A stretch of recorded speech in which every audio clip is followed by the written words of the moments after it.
I want you to think about something that you love. Not asking about a brand, I'm asking about an object, some object. It could be something you made yourself, were given as a gift, something you bought in a store, something that fell from the sky and landed in your hand. I don't care. But some object, if this object, there was a fire and it was destroyed, you would be very unhappy. You would feel brokenhearted if this was gone. I want you to take 15 seconds to actually do this, to think of something, and I'm going to ask what it is from somebody in just a moment, but I'll give you a few seconds to think about it. Okay, great.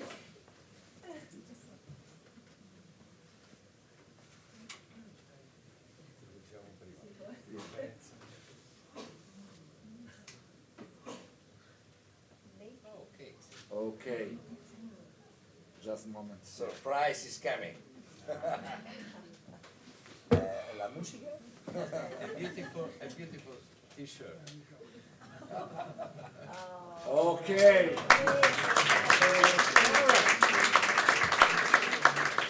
So, who will tell the group one thing that you love?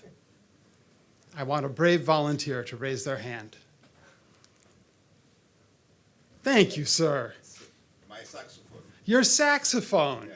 Very good. Okay. Keep these things in mind because you will see later in the talk some of the things that lead us to love things. And I think you will recognize some of these in this object that you love. Now, I have 30 hours worth of material and 30 minutes to talk to you this morning.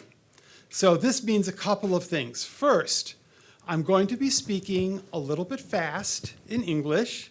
So I hope I can have your full attention because you will need it to keep up. Second, everything I talk about has a great deal of scientific research and evidence behind it, but I am only going to give you the conclusions right now. Third, I will be so happy to answer questions and sit and talk with you in more detail later today, or if you are willing to meet on a weekend, over the weekend, I am leaving to give a similar talk in Lisbon Monday morning, but between now and then, I am completely at your disposal. If you're an academic, want to talk about research, or you're from a company and want to talk about how this makes sense for your company, I would be very happy to meet with you sometime. All right, there we go. Love and stories together built the human race. In order to understand this, however, you must understand a little bit about the evolution of love. Many animals have love, not only humans. When animals love, we call it bonding, but the neuroscience shows that it is basically the same thing as human love. Details are different, but the big picture is the same. Not every animal loves, however. There is an amazing 100% correlation. In a species of animals where the parents feed and take care of the children, 100% of the time there is love or bonding between the parents and the children. In a species of animals where the eggs hatch and the children are on their own, 100% there is never bonding between the parents and the children. So it is very simple to see what love is doing. Love is the motivational force that evolved in animals and later in people that gets parents to actually take care of their children. Sex between animals can produce offspring, but for mammals like us, if there was not love between the parents and the children, those children would not live a day. Right? So love is absolutely essential for the survival of the species. And this is why it is so motivating. We all know this in our lives, that love is so motivating to people. Now, in some species, the parents, the male and the female, cooperate when they raise the children. Every species where this is true, there is bonding or love between the male and the female. In many other species, either the parents do not take care of the children or the one parent alone takes care of the children. Every time in those species, there is not bonding or love between the parents. So again, it is very clear what love is doing. Love is creating caring between the parents, and this taking care of each other is the foundation of effective cooperation. So because they take care of each other, they are a good team when they raise the children. They are more effective, and therefore those genes that led to this behavior survive and carry on. Humans are very rare. They're one of the very few species that have evolved to do something interesting, which is not only do we use love between the father and the mother to create a good team that takes care of the children, we have friends. We use love between one person and another person who is not related to them and is not part of their procreative family. And the love between these two people also creates effective teamwork. Humans are a successful species, perhaps really one of the most successful species of any. We became successful long before we evolved technology. So it was not really our tools that made us a successful species. It is our ability to cooperate with each other and work as an effective team that gives us an advantage. We are the best team species in the world by far and away, by far and away. And that is our advantage, and that is based on love between people who are not related, between families, and between people and their group. So the group makes us effective. Now, as we were evolving, our brains became more intelligent because we had to make these group decisions, and we also evolved this amazing ability, which gives us an advantage over every other species. We could learn not only from our own experience, but we could learn from other people's experiences.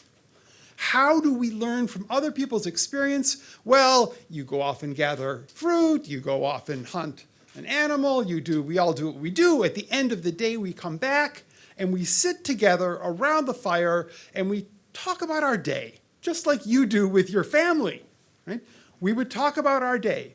What would we be saying? We would be saying, first I did this, and then this happened, and then I did this, and this other thing happened. Do you know what that is? That's a story. It's a very simple, very basic story. People, hundreds of thousands of years ago, who sat with their group, and when somebody else was saying, first I did this, and then I did that, people who paid attention were able to learn from this other person's experience. And this was a huge advantage for them. People, instead of paying attention to the other person, who were looking at their ancient stone cell phone and just going off in space like this, they did not learn from the other person's experience. They did not survive as well. So genes that led to a brain that was inherently interested in somebody else's story, those genes had a survival advantage, those genes survived, and today, in the hardwiring of our brains, is an interest in hearing stories. And just think about how much we all spend on movies and television shows and plays and everything to go and hear other people's stories. Compare that to the number of people who spend money to go and listen to lectures, and you will see that listening to stories is hardwired into our brain, and listening to lectures is something that you do because somebody is making you do this, or paying you, or there's a job for this.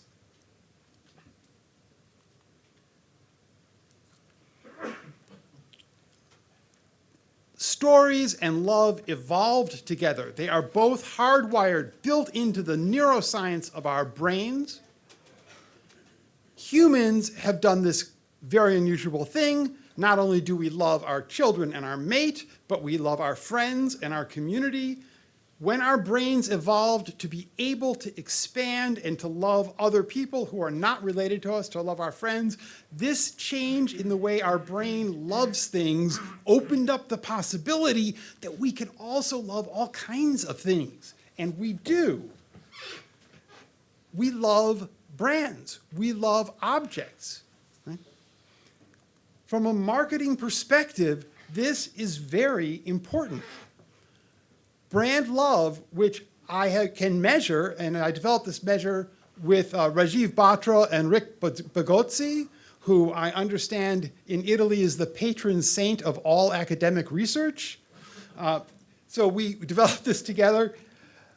There was a study done, not by me, but by neutral people who are not particularly interested in brand love, but they wanted to know what predicts brand loyalty, and they looked at 290 of the very best studies on what predicts brand loyalty. And when they looked across these, they found that brand love was the best predictor of brand loyalty. In one of my own studies, I looked at what the most loved brands are in the United States. It did not surprise me to learn that Apple is the most loved brand in the United States. Not only in the United States, yes. What may be more surprising, though, because many people do not know this, is that this is not an accident. Apple is very serious about brand love. They have always been serious about brand love. They measure brand love. They talk about brand love. They intentionally design their products and their advertisements to create brand love. And they've been very successful with this. And you can see this in their profitability. So a number of years ago, if you took all the smartphone companies in the whole world and you combined their profits, Apple alone was earning 92% of all of the profits, one company, and it was selling less than 20% of the phones. So how do you earn 92% of the profits selling less than 20% of the phones? You have a high price. And why are people willing to pay the high price? Because they love Apple. It's not just loyalty, however. In my research, again with Rajiv Batra and Rick Bagozzi, we look at a number of factors. Repurchase intentions, positive word of mouth, skepticism about negative information, and a really engaged, exciting relationship with the brand. You can compare brand love to perceived quality. Now, of course, when people see a brand or a product as being high quality, this is going to lead them to say nice things about it and to buy it again, and so we get a decent relationship there, a strength of 0.17. But for brand love, we get a relationship of 0.60 here. For 0.60 in the first study, then we were interested, well, what would happen if instead of looking at brands people love, we said, now I want you to think about a brand that you don't love, that you just feel neutral about. But we also measured, even used our measure to measure the brand love for this, because it could be less or more. It's not going to be very high, but you can still measure this. For this neutral brand, we found even a tiny bit higher score, 0.61.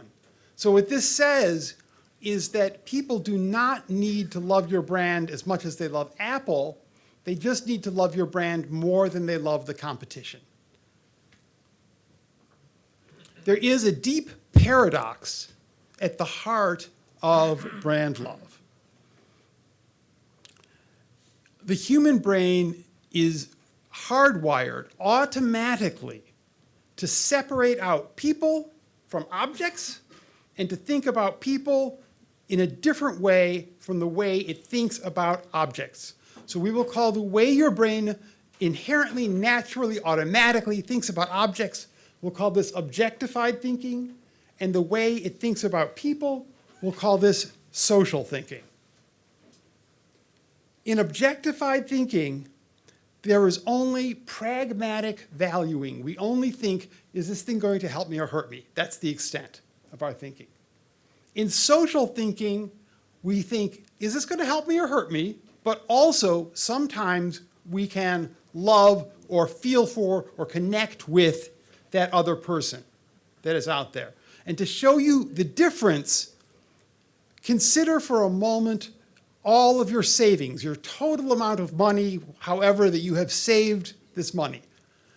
It is probably the case that that money is very important to you. You value it a lot. So you can place a high value on something, and that's not the same as love.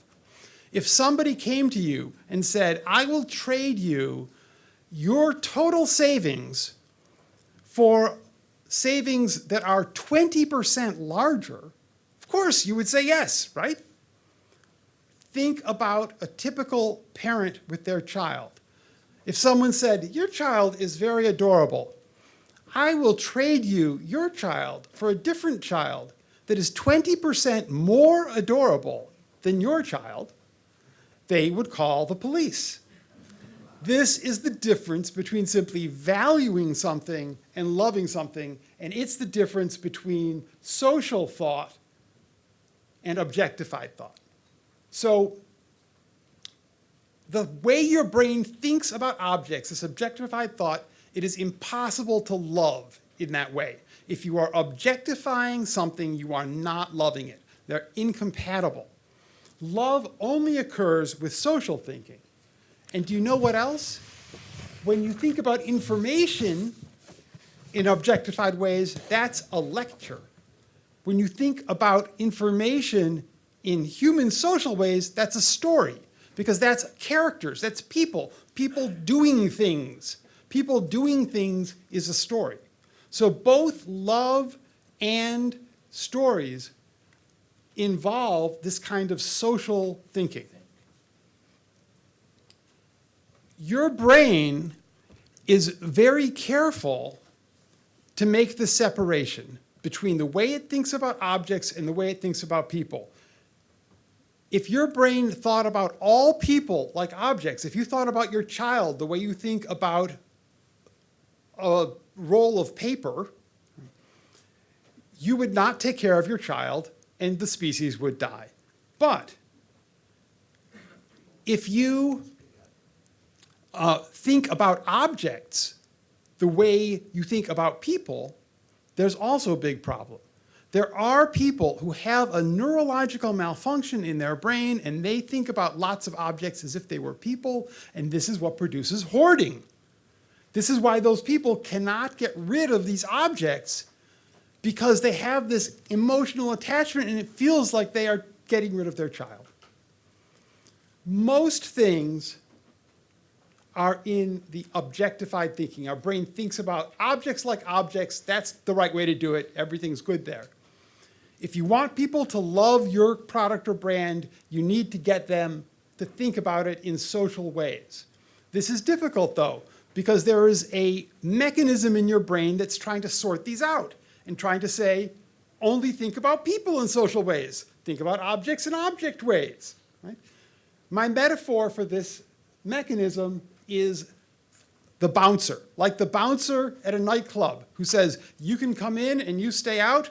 There is a mechanism in your brain that is like this bouncer that says, I'm guarding the social thought processes. If you're an object, you stay over there. Only people are allowed in. So every time a consumer loves a product or a brand, it is because that product or a brand has somehow gotten past the bouncer and gotten into club brand love. Well, how does this happen?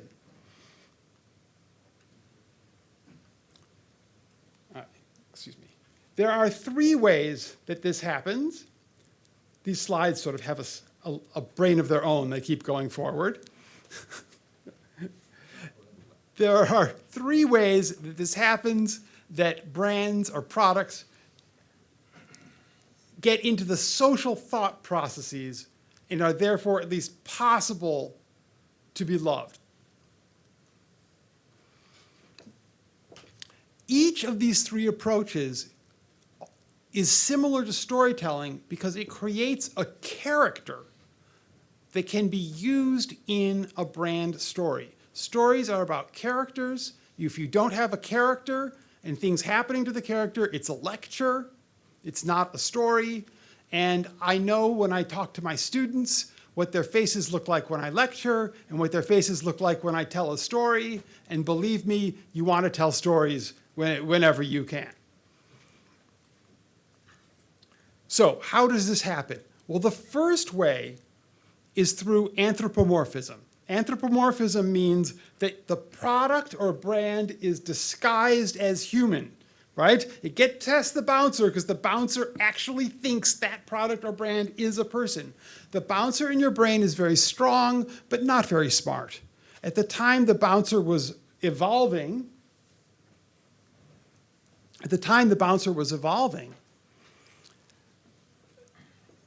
there were no objects that looked like people or talked like people. So the bouncer's rule for classifying something as a person is very simple. If it has two eyes and a smile, it's a person. Okay?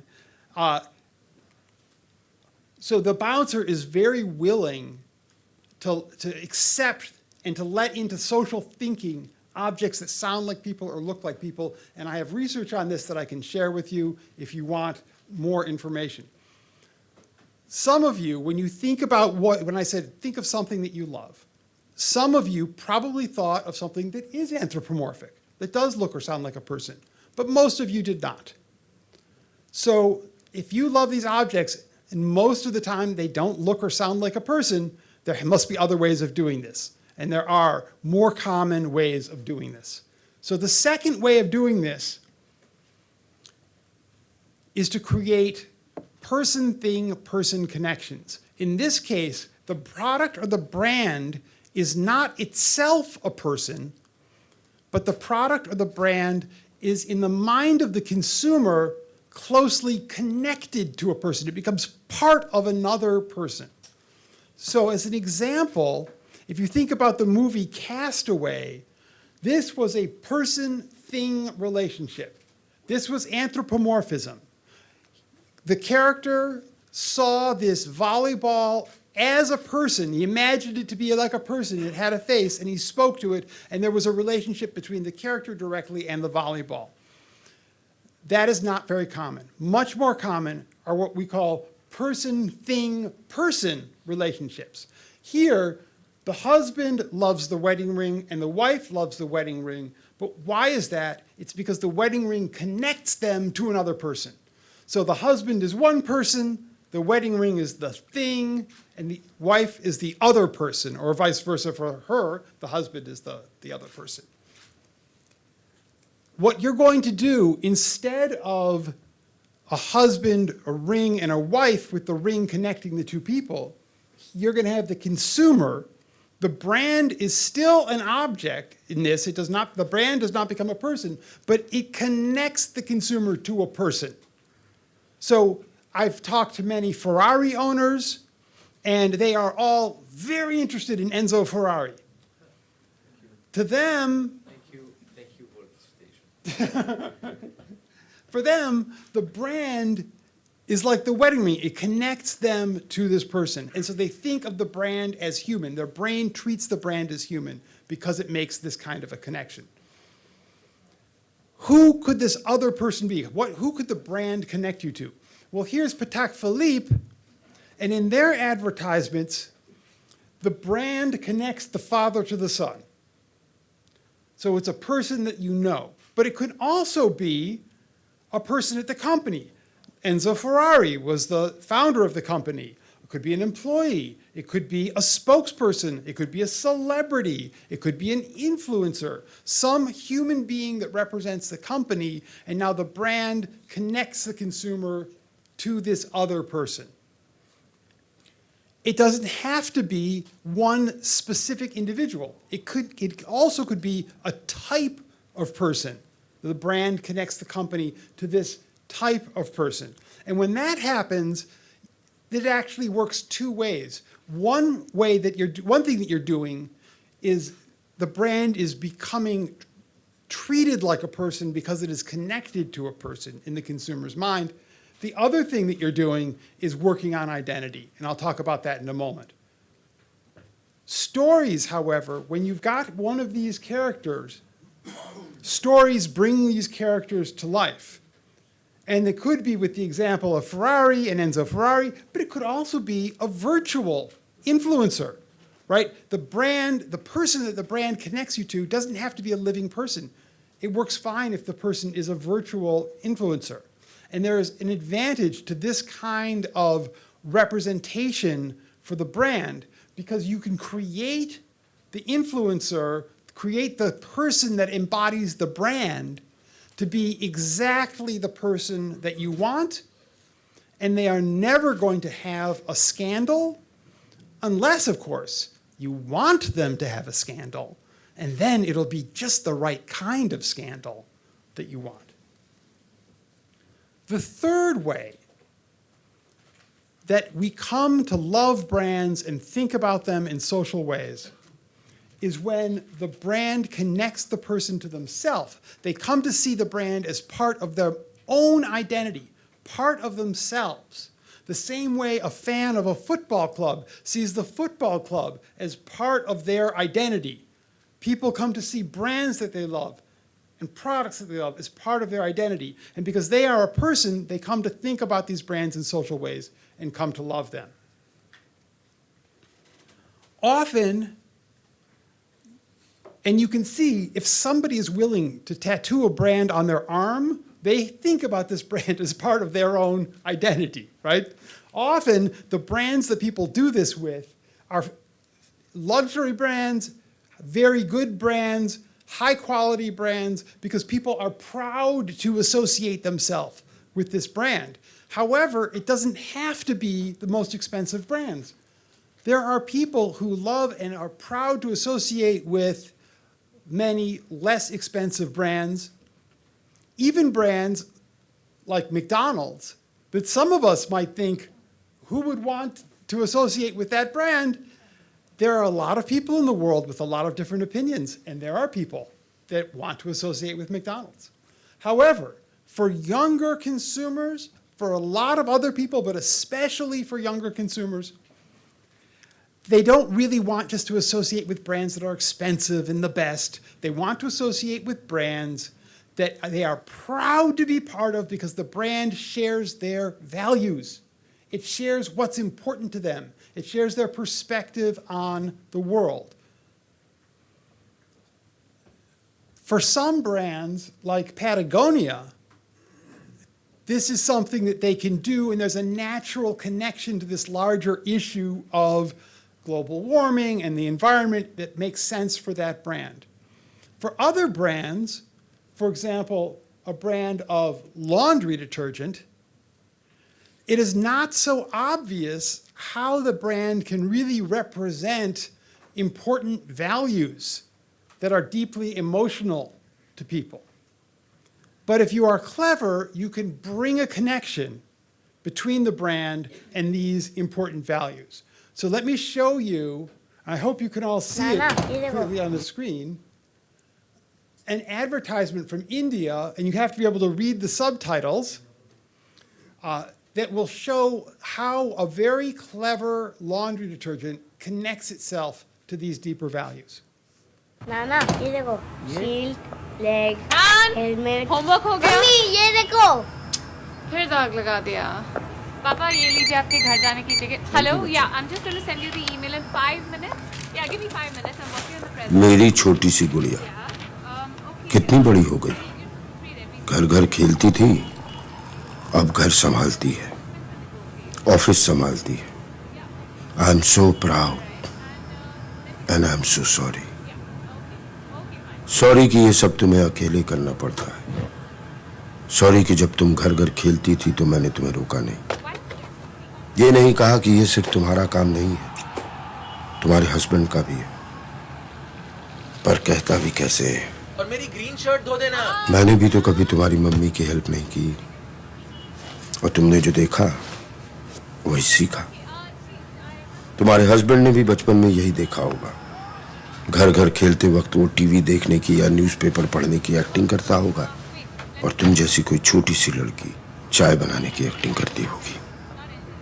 उसके dad की तरफ से sorry, तुम्हारे dad की तरफ से sorry, और हर उस डैड की तरफ से सॉरी जिसने कई कई सालों से एक गलत एग्जाम्पल सेट किया है।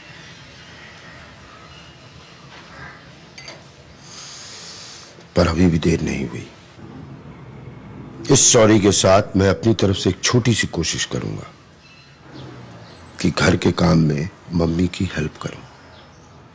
किचन का किंग ना बन पाऊं तो कम से कम लॉन्ड्री में तो हाथ बटाऊं। इतने साल एक गलत एग्जाम्पल सेट किया है, अब कुछ सही कर जाऊं। तुम्हारा पापा।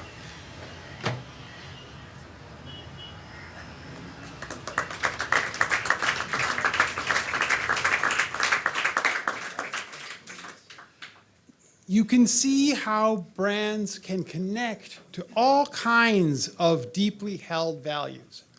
Now, I'd like you to think for just a moment, what was that thing that you loved, that object that you would have felt terrible if it was destroyed? Maybe it is something that